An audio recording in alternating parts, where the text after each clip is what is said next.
Assalamualaikum warahmatullahi wabarakatuh. Perkenalkan, nama saya Miftahul Muhaimin dari kelas MPI 2B. Di sini saya akan sedikit menjelaskan tentang peradaban Islam masa kerajaan besar dinasti Safawi, Persia hingga Khomeini. Dimulai dari latar belakang. Bercikal bakal sebuah gerakan Safawi murni, gerakan keagamaan dengan tarekat Safawiyah sebagai sarananya. Masa tarekat Safawi ini berlangsung sejak tahun 1301 sampai 1447 Masehi. Kedua, perkembangan dan kemajuan dinasti Safawi. Ismail meninggal dunia pada tahun 1524 Masehi.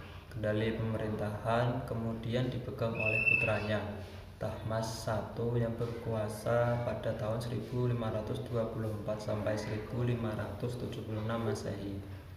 Meskipun dia seorang pertapa, namun ia juga dikenal sebagai seorang ahli strategi militer. Hal itu dibuktikan dengan kemampuan Tahmas pertama mematahkan 5 serangan orang Uzbek Khorasan dan 4 serangan pasukan Turki Utsmani Azerbaijan. Setelah Tahmas pertama wafat, kepemimpinan dipindahkan kepada Syah Ismail kedua dan kemudian dipegang oleh Syah Muhammad Gudaganda. Tetapi kedua raja ini tidak mampu mengembalikan kondisi pemerintahan yang begitu memprihatinkan, yang disebabkan oleh karena sering terjadinya konflik politik dengan Turki Utsmani. Di samping diperburuk dengan adanya pertentangan internal lingkungan wilayah kerajaan Safawi sendiri, yang justru merugikan Safawiyah secara politis. Kemajuan yang pertama ada di bidang politik. Pertama,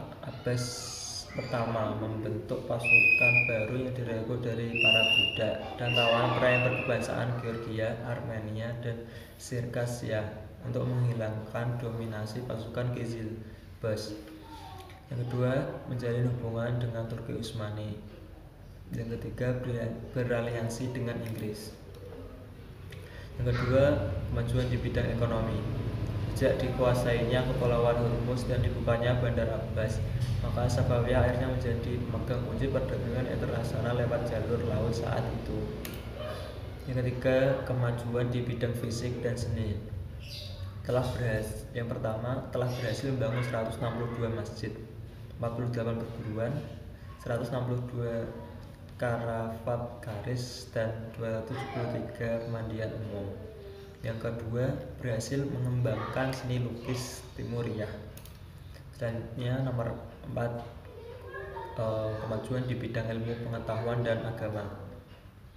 Pada masa Abbas pertama, kebijakan keagamaan tidak lagi seperti masa khalifah-khalifah sebelumnya yang senantiasa memaksakan agar Syiah menjadi agama negara, tetapi ia menanamkan sikap toleransi. Selanjutnya, kemunduran dan kehancuran dinasti Safawi.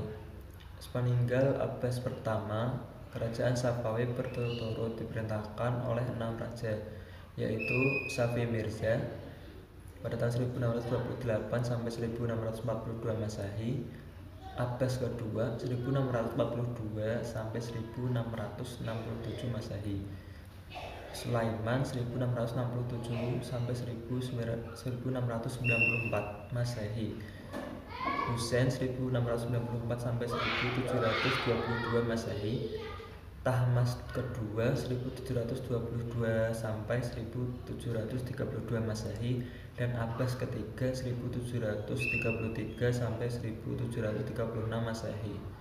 Pada masa raja-raja tersebut, kondisi kerajaan Safawi tidak menunjukkan grafik naik dan berkembang, tapi justru memperlihatkan kemunduran yang akhirnya membawa kepada kehancuran. Kemunduran yang pertama dari faktor intern. Pertama, konflik berkepanjangan antara kerajaan Safawi dengan kerajaan Utsmani. Yang kedua, degradasi moral yang melanda sebagian para pemimpin kerajaan Safawi. Yang ketiga, pasukan gulam atau budak-budak yang dibentuk oleh Abbas pertama tidak memiliki semangat perang yang tinggi seperti Kizilbash. Yang kedua dari faktor ekstern. Dalam keadaan lemah demikian, kerajaan Safavid mendapat serangan dari Raja Afgan Mir Mahmud yang berlainan paham dengan Syiah Safawi, yakni penganut paham Sunni. Pada tahun 1721 Masehi, Mir Mahmud mulai melakukan penyerangan kepada Isfahan, dan selama peperangan Isfahan tersebut, rakyat dan penduduk mengalami penderitaan. Sekian yang bisa saya sampaikan, kurang lebihnya mohon maaf. Assalamualaikum warahmatullahi wabarakatuh.